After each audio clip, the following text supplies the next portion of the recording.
And this is where the magic happens, where it's getting served up. Someone's made jollof rice. Here it is, and all being served in slow cookers.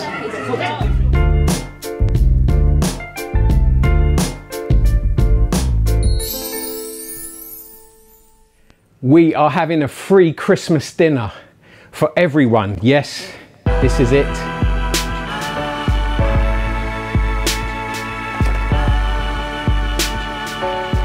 Putting on a free Christmas dinner for anyone who wants to come, as long as they book, because we need to know numbers. So how do you cook a Christmas dinner for everyone? Especially when in the building there isn't an oven. So maybe you want to do this at your church. So here's a few things you can do. First off, frozen turkeys. Okay, if you start planning ahead of Christmas and getting your turkeys, it seems a lot of the time the supermarkets are selling frozen turkeys but not fresh ones, so you got to buy frozen ones. What'd you do with the frozen ones? Because the only safe way of thawing out a frozen turkey is in your fridge. But turkeys take up a lot of space, so how many can you really thaw in your fridge is hard, right? Some people then think, let's put the turkey on the countertop, but that's dangerous because then the outside of the turkey gets warm where bacteria can grow. Meanwhile, the inside is still frozen. It's dangerous to do that. Some people say, I'll do it in the garden. Temperatures right now outside are not cold enough to safely thaw stuff in your garden. You need to use a fridge. So you're then looking at either getting smaller turkeys, like buying turkey crowns, or you're looking at cooking them from frozen. Yes, it can be done. Let me show you. This is what you do. I've only just put this in the oven, right? This is a roasting tray with a rack on it. Okay, it's got a rack on it so that the heat gets underneath it. If you put your frozen turkey in like this, and this is just a turkey crown, much easier to cook that way. If you put your turkey in like this with the rack, the heat gets underneath it and you can slow cook it. So this oven it's only on 150 degrees. It's only on 150 degrees. We are slow cooking this. Now I'm slow cooking a frozen turkey crown. It will take a few hours, but at the end it will be juicy. I can, just from cutting it and holding it when I'm cutting it, I can feel this is really soft meat, like a lot of juice in the meat. It will be juicy, it will be evenly cooked, and it will still be brown on the outside. And look how crispy and cooked it looks on the outside. But at the end, it will be juicy, it will be evenly cooked, and it will still be brown on the outside, okay?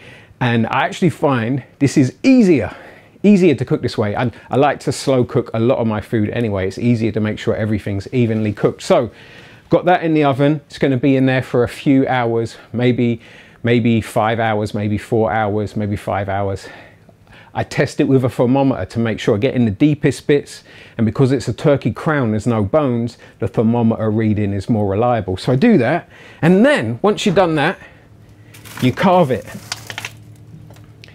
You carve it, you want to carve it straight away, especially, well, you want to let it stand on the side for about half an hour, you know, after you cooked it, and then you carve it.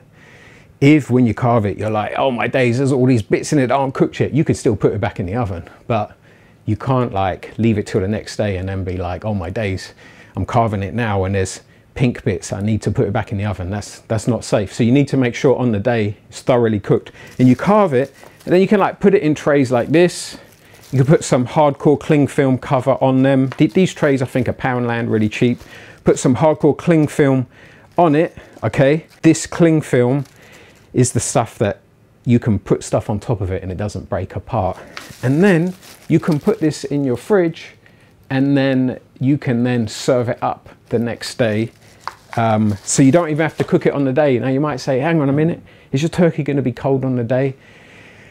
It is. Our turkey is going to be cooked before the dinner, and then we're going to put it out, and of course we're going to have hot gravy. Now roast potato is going to be hot, the jollof rice is going to be hot, the vegetables are going to be hot, the chicken is not, the turkey is not going to be hot, but we're going to have hot gravy to pour on it. Okay, now if we had millions of ovens and plenty of time on the day, then we would just cook the turkeys fresh on the day, and then we would give people hot turkey right there and then. But I find people normally don't mind if the turkey isn't super hot, as long as it's not frozen and as long as it's safe to eat and as long as it's got hot gravy on it. So that's how we're doing it. Now this, I've also put a sticker on it. Where's my sticker? Here we go. Here's a sticker. Okay, I put a sticker on it, and that sticker tells me what happened with this, because I got so much to cook. I did this a few days ago, and then I put them in the freezer straight away, and this says taken out of the freezer Thursday 4 p.m. so that then we know, okay, we know how long has it been in the fridge, and we know, is this one that you just eat on the day, or is this one that you've actually, if there's leftovers at the end, people could take this home and you can tell them it's good for another couple more days for you to eat.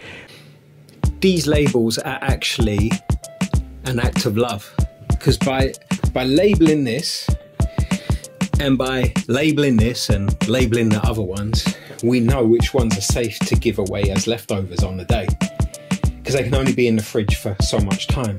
So if someone can't afford a Christmas dinner and they come to us on the Sunday, they can eat with us, and then they can take leftovers to eat a couple of days later in their own home. So labeling when the food was cooked, when it went in the fridge, is actually one of the ways that we love one another and love our neighbour. All these health and safety guidelines you can find on the internet quite easily, about how long after cooking it can people eat it safely, guidelines about safe ways of thawing a turkey, safe ways about cooking a turkey, safe ways about freezing food and reheating food. It's all there on the internet for you to find. I don't want to bore you with it. I just want to show ways that you can actually cook a bunch of turkeys and deliver them on the day, especially if there isn't an oven in the building.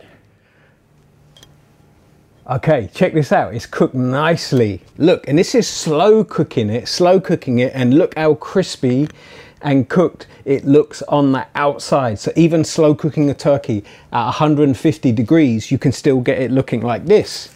Because I'm slow cooking it, I don't use foil whilst I'm cooking it. And now that it's done, and I've checked every part of the bird, it is over 74 degrees. And now I'm going to cover it in foil and let it sit there for half an hour. Oh, okay, we are not going to use this foil. Someone set me up. Fortunately, there's some regular size foil here. Regular size foil's a bit small for turkey,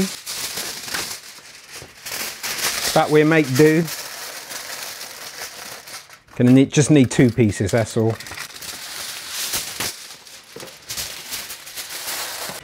Now this doesn't look that big, does it?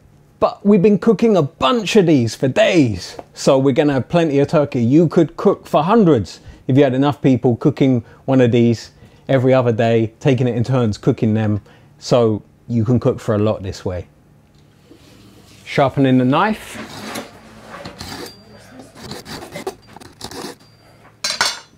So here's Gary, come to carve the turkey. You really came because you want to wear these gloves? Oh, absolutely.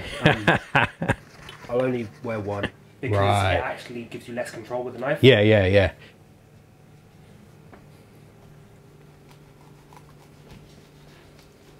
Basically, I'm going to cut all this fat out completely from here. Because no one wants that bit, but yeah, that's good crisp skin though. Yeah, yeah. Gary, so we was just chatting about how this has been slow cooked, this turkey. Yeah, I was saying, I can, just from cutting it and holding it, when I'm cutting it, I can feel this is really soft meat. Like, you can see a slight sheen on there, I think, if I squeeze it. Right. So it's still got a lot of juice in the meat. Yeah, yeah. Which means it's not going to be dry. That's great. Which, when people blast cook things, tends to happen. Slow cooking is always the way to go with turkey, in my opinion. Turkey's so easy to dry out, isn't it? Oh, really easy, yeah. But yeah, longer time, lower temperature. Definitely the way to go. So we're using our cheapo trays here, which is working quite nicely.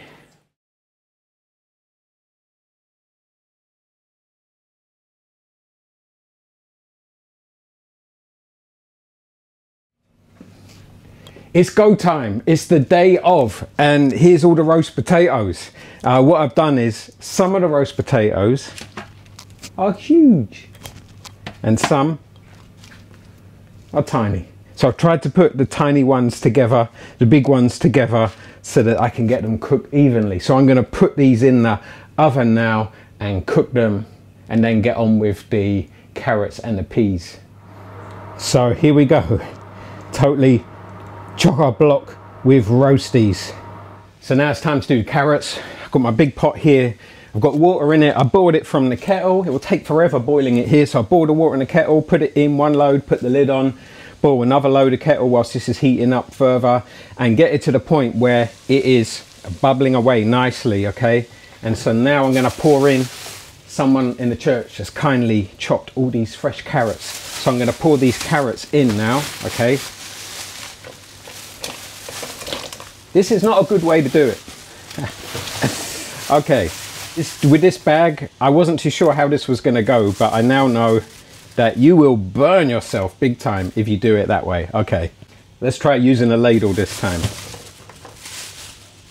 I've never done this with big bags of carrots before, so someone should do a YouTube video about this. Someone's gonna say, put the carrots in the thing first. I just find that way, it's impossible to get the water to boil. It just takes forever with this larger quantity of carrots to get them to boil. So I'm a big fan of boiling the water first before you put anything in it. If you can, can't always do that. With the remainder, let me see if I can do it now with the remainder. If I make a small hole in the bag, yes, that's the way to do it. Make a small hole in the bag, and then they come out and you don't get splashed with boiling water, which no one likes. I have to very quickly get that lid on. They're boiling, at last they're boiling. So as you can see, slow cookers city here, all these slow cookers, an electric pressure cooker, so that we can be putting the food into the slow cookers and keeping them warm at the building. And this is where the magic happens, where it's getting served up. Someone's made jollof rice. Here it is, and all being served in slow cookers. Sorry,